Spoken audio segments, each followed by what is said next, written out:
ser que vive, louve ao nome do Senhor. Então, neste final de manhã, do dia 13 de fevereiro de 2019, mais uma vez agradecemos a Deus por nos permitir, pela sua majestade, estarmos aqui para cultuá-lo, para buscar a tua palavra, a palavra que realmente enobrece o homem, a palavra que faz com que a glória de Deus repercuta em porções majestosas em cada pessoa que busca a Deus. Obrigado, Senhor. Vamos ler o Salmo 139. Senhor, tu me sondas e me conheces. Sabes quando me assento e quando me levanto. De longe penetras o meu pensamento, os meus pensamentos. Aleluia. São muitos. Esquadrinhas o meu andar e o meu deitar e conheces todos os meus caminhos. Ainda a palavra nem me chegou à língua e tu, Senhor, já a conheces toda. Tu me cercas por trás e por diante e sobre mim pões a mão. Tal conhecimento é maravilhoso demais para mim. É sobremodo elevado. Não o posso atingir. Para onde me ausentarei do teu espírito? E aqui eu posso dizer, se só tu tens palavras de vida eterna, Senhor, para onde fugirei da tua face? Se subo os céus, lá estás. Te busco em oração. Aleluia, Senhor. Se faça a minha cama no mais profundo abismo, e haja abismo, Senhor, lá estás também.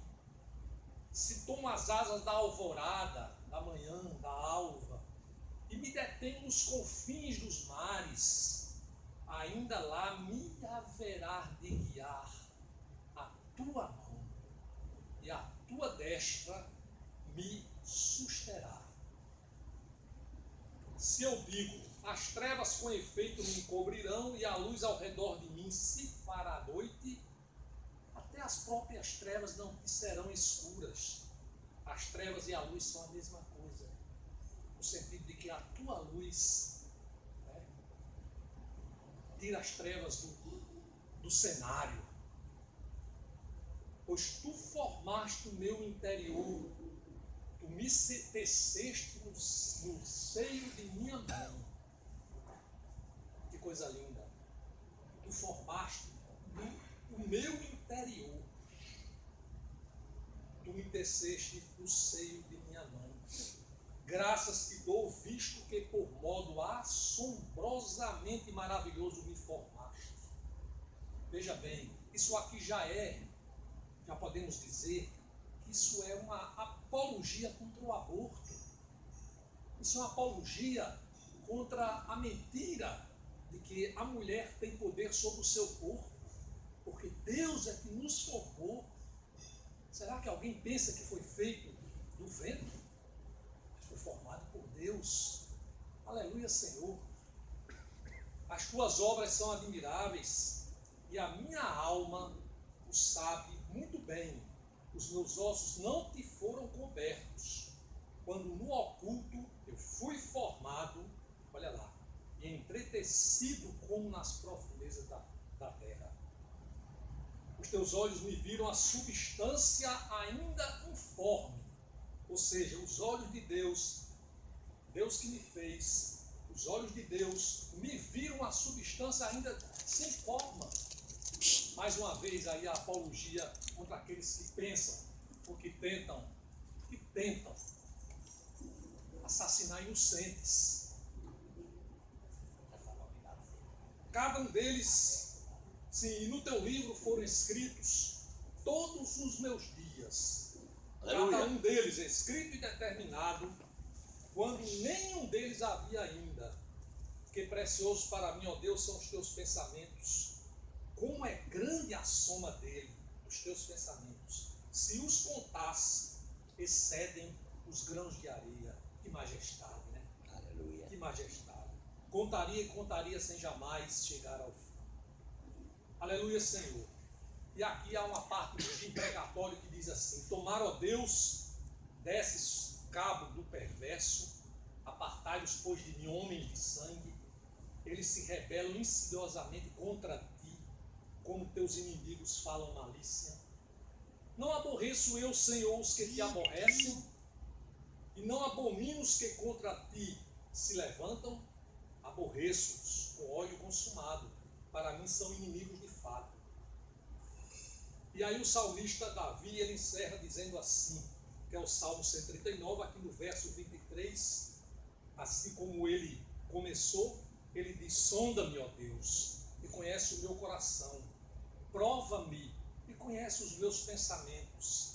E aí, essa finalização antológica, eterna, quando ele diz assim, nós fazemos agora, nesse final de manhã, início de tarde, nós fazemos disso aqui uma oração, um clamor: Senhor, vê se há em mim algum caminho mau e guia-me, Senhor, pelo caminho eterno.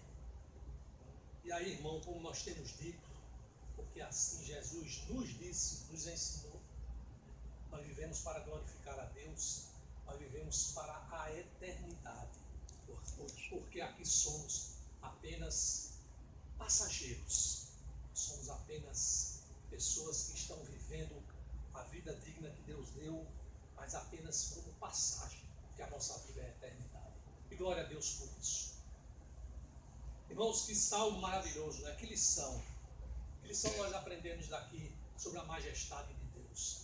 Aqui não há nenhuma dúvida, né, de que Deus é majestoso, de que Deus é onipresente e é onisciente, porque aqui mostra exatamente esses atributos de Deus que jamais um homem terá, com toda a tecnologia, né, com toda a arrogância, com toda a sabedoria humana. Jamais o homem terá esses atributos que são somente da pessoa de Deus, do Deus invisível, o Deus real, o Deus justo, o Deus eterno e misericordioso. Aleluia. Veja bem, onipresença.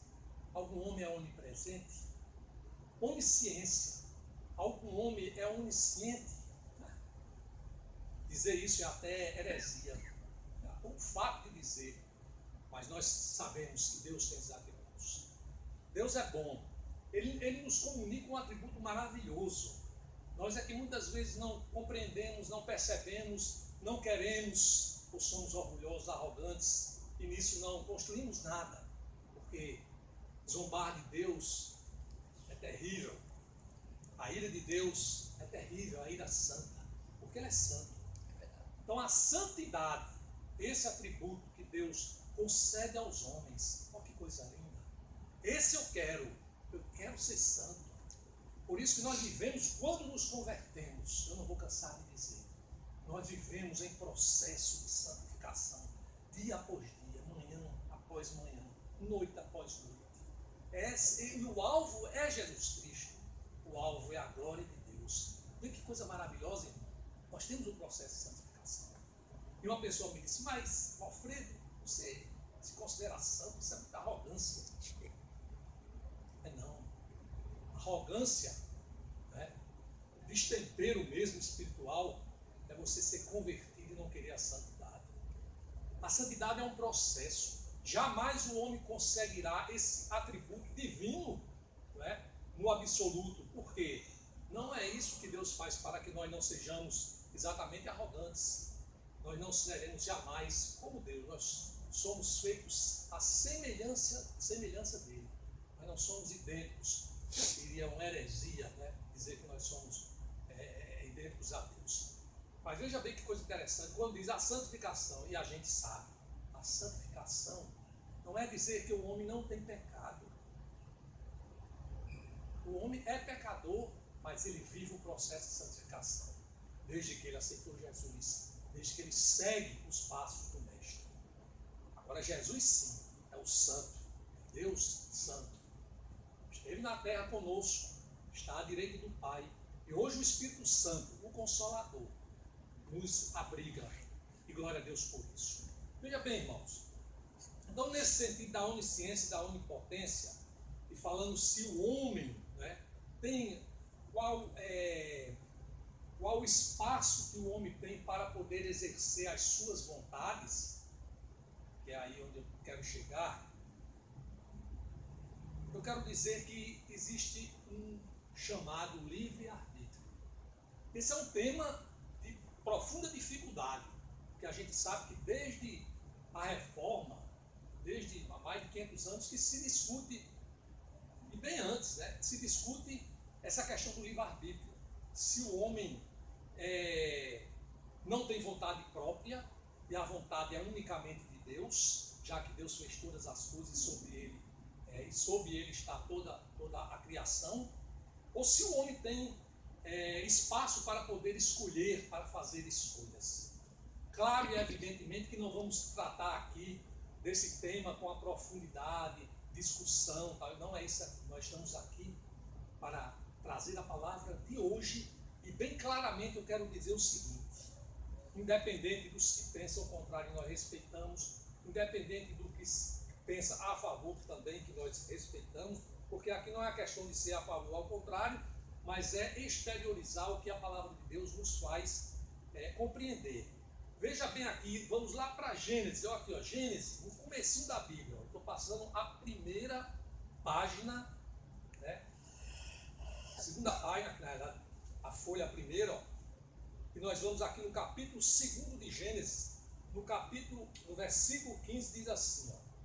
Está falando aqui, Deus formou o homem, né, falando do rio, no jardim do Éden, de um rio, né, para regar o jardim.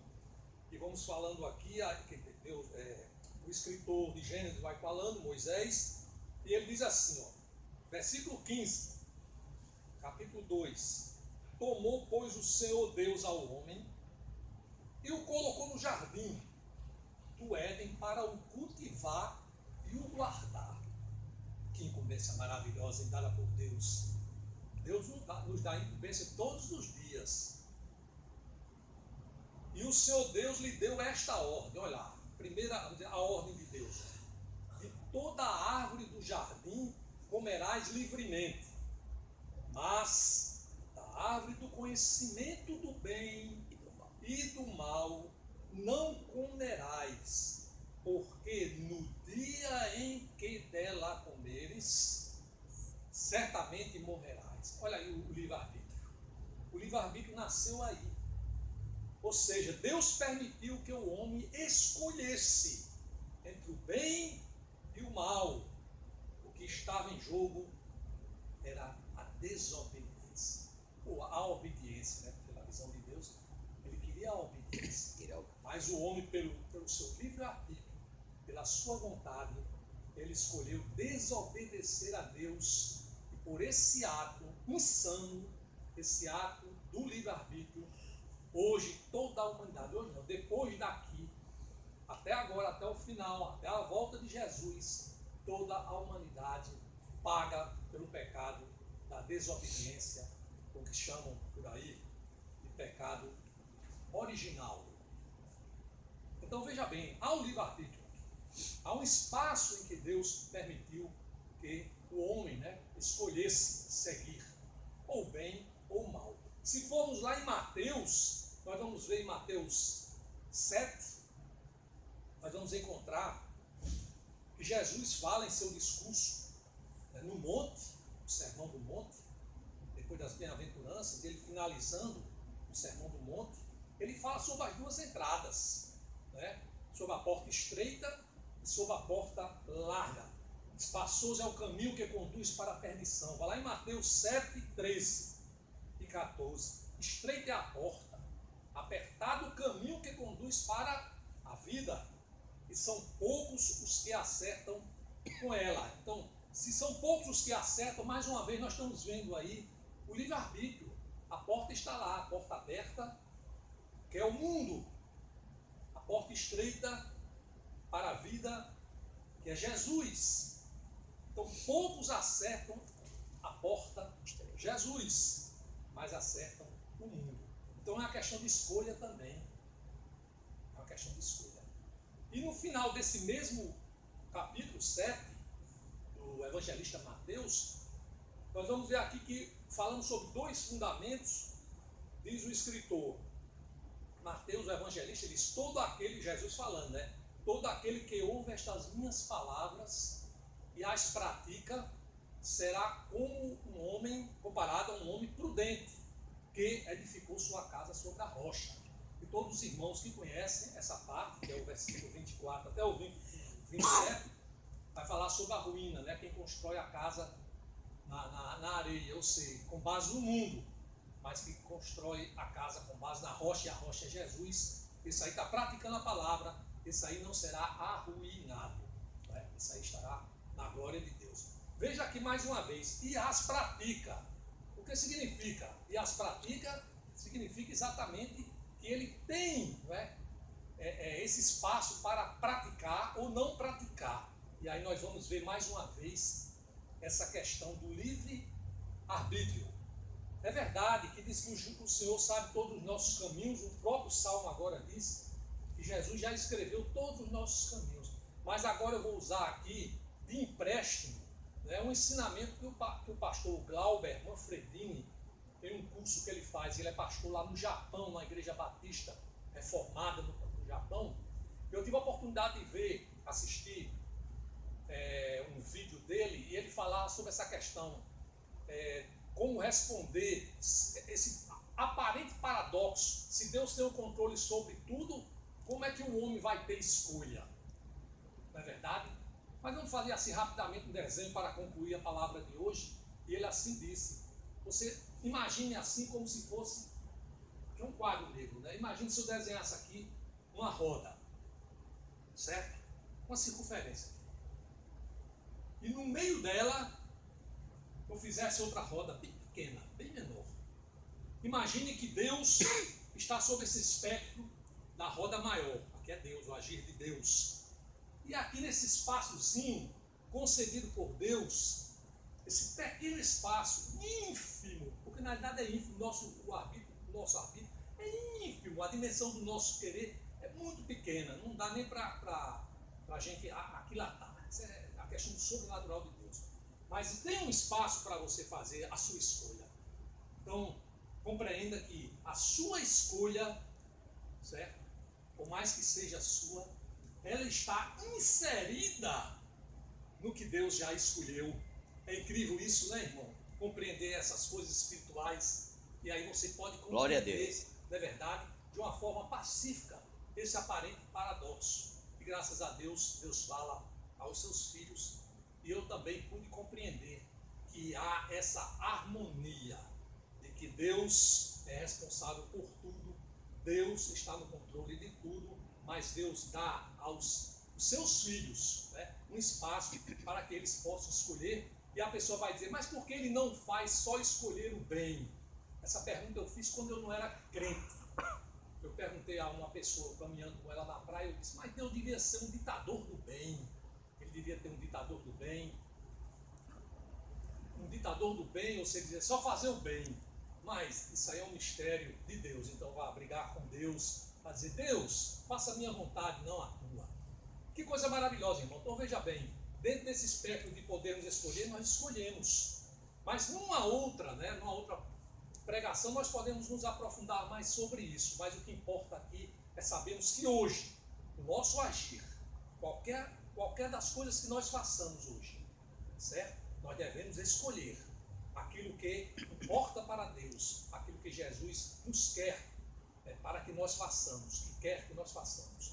Então é isso aí, irmão, nós somos cristãos, nós somos seguidores de Jesus, nós somos exemplo como imitadores de Cristo e devemos exatamente fazer aquilo que o Mestre mandar.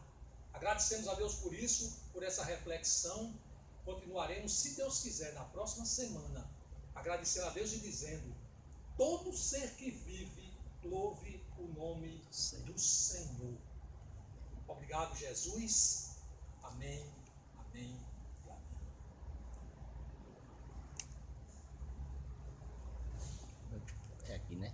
É no meio, aí para. Parece.